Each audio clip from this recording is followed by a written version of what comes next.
আসসালামু আলাইকুম। সকলকে সিদ্দিকিসের পক্ষ থেকে শুভেচ্ছা জানাচ্ছি। মহান রাব্বুল আলমিনের দরবারে লাখো কোটি শুক্রিয়া যে আমাদের গবেষণার আরও একটি সফলতা আজকে আমরা পেলাম। আমরা যে সবুজ ফিল্টার তৈরি করতাম, বায়োসান ফিল্টার, সেটা সিমেন্টের বডি ছিল, সেটাকে আমরা এখন রূপান্তর করলাম এই যে প্লাস্টিক জারের মধ্যে আমাদের ফিল্টারেশন পদ্ধতিটা এখানে অ্যাপ্লাই করলাম।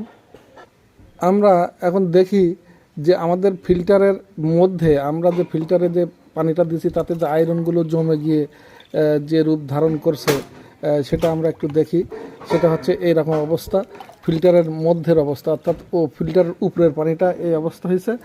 আর আমরা যে পানিটা নিচ্ছি, যেটা ফিল্টার হচ্ছে, সেই পানিটা কেমন সেটা দেখতে হবে।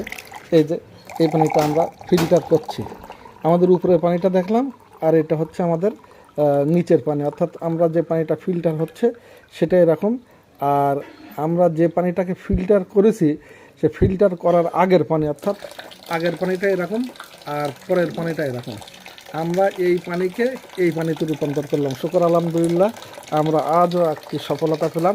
সিদ্দিকিস বায়োসান ওয়াটার ফিল্টার, এটা আমাদের বিভিন্ন জায়গাতে অর্ডার হয় বাইরে, কিন্তু অনেক দাম, অনেক ভার হওয়াতে নিয়ে যেতে বেশ কষ্টসাধ্য। সেই জন্য আমরা প্লাস্টিক জারের মধ্যে করলাম।